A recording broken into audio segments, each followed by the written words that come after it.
अब हम लोग जो है बात करेंगे मूल अधिकार का। ठीक है, निगाहें बोर्ड पर है। इसमें हम लोग जो है मूल अधिकार जो है वस्तुनिष्ठ प्रश्न उत्तर है, एमसीक्यू। ये वीडियो नंबर 10 है। वीडियो नंबर 10 को देखने से पहले सबसे पहले प्लेलिस्ट में जाइए और प्लेलिस्ट में जाकर के वीडियो नंबर 9 देख लीजिए। ठीक है, इसमें कुछ ऐसे प्रश्न दिए गए हैं जो कि अभी तक किसी एग्जाम में पूछे भी नहीं गए हैं।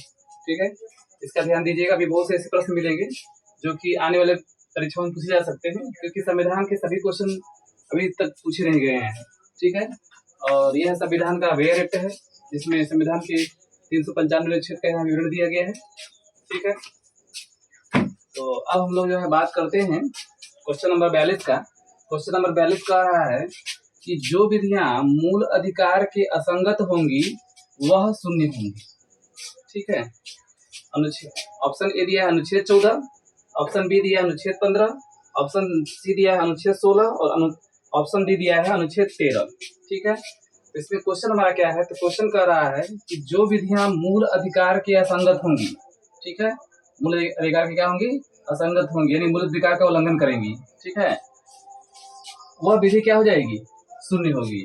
यह विवरण जो है संविधान के किस अनुच्छेद में है। ठीक है, तो यह विवरण जो है संविधान के अनुच्छेद 13 में है। देखिए इसमें 13 किस ऑप्शन में है, डी में है, इसलिए इसका डी नंबर आंसर सही होगा। ठीक है, अब आगे बात करते हैं।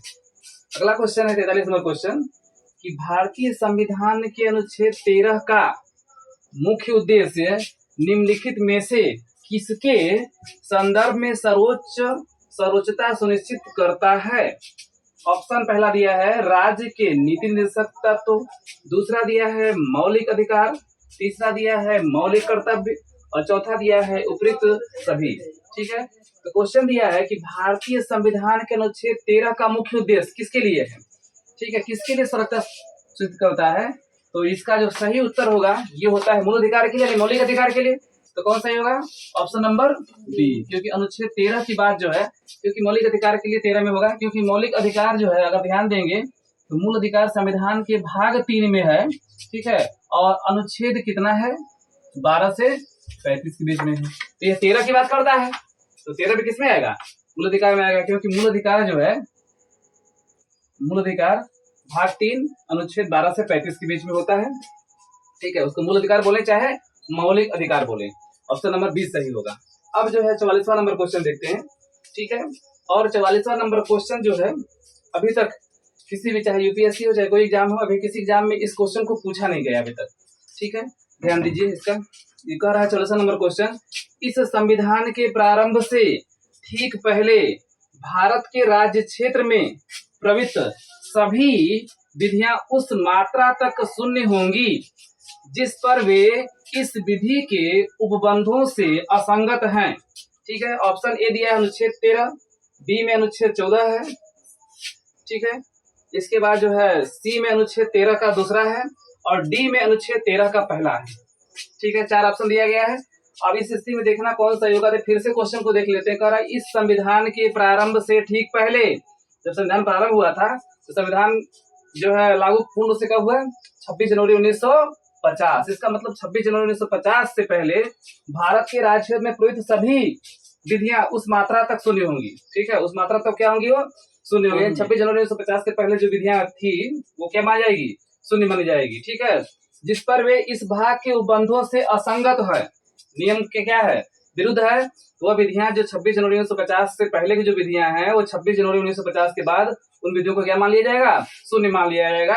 ऐसा विवरण जो है संविधान के किस अनुच्छेद में है, पहला ऑप्शन दिया है अनुच्छेद 13 में है, दूसरा में कह रहा है कि अनुच्छेद 14 में है, तीसरा में कह रहा है अनुच्छेद 13 के दूसरा में है और चौथा में कह रहा है कि अनुच्छेद 13 के पहला में है।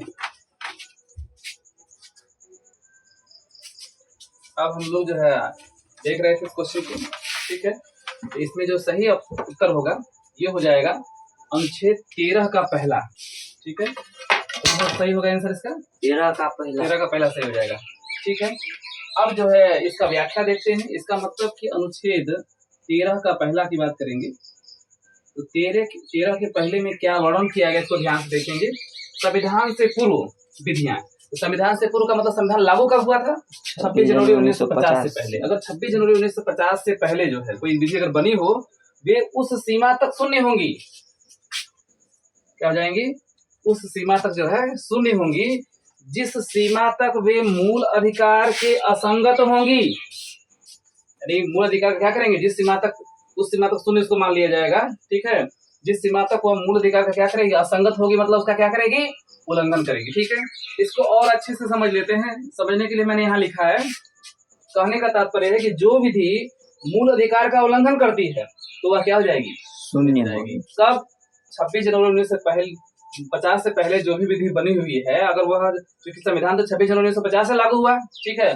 जो भी कोई कानून होता है जिस तिथि से लागू होता है उसी तिथि से मान्य होता है, पीछे क्या हुआ उससे कोई मतलब नहीं होता है, ठीक है। लेकिन जो पीछे की विधियां रहेगी वह क्या हो जाएगी, शून्य हो जाएगी। अब किसी को सजा दे दिया गया है तो वापस तो आएगा नहीं, ठीक है। इसलिए जो है जिस दिन से लागू होता है उस दिन से वह नियम कानून उस पर काम करेगा। इसलिए कहा कि जो विधि मूल अधिकार का उल्लंघन करती है, 26 जनवरी 1950 से पहले जो लागू हुई है, जो उल्लंघन करती है उसको क्या मान लिया जाएगा, शून्य मान लिया जाएगा। किसका उल्लंघन करती है, मूल अधिकार का। मूल अधिकार मतलब फंडामेंटल राइट्स का उल्लंघन करती है। यह भूतकाल भूतलक्षी नहीं है, ठीक है। अब यह जो है यह भूतलक्षी नहीं है, भूतकाल मतलब जो बीत गया है उसके लिए नहीं है, ठीक है। यह कब से होगा, 26 जनवरी 1950 से लागू होगा, उससे पहले क्या हुआ उससे मतलब नहीं है, ठीक है। आज के लिए बस इतना है, फिर मिलते हैं अभी।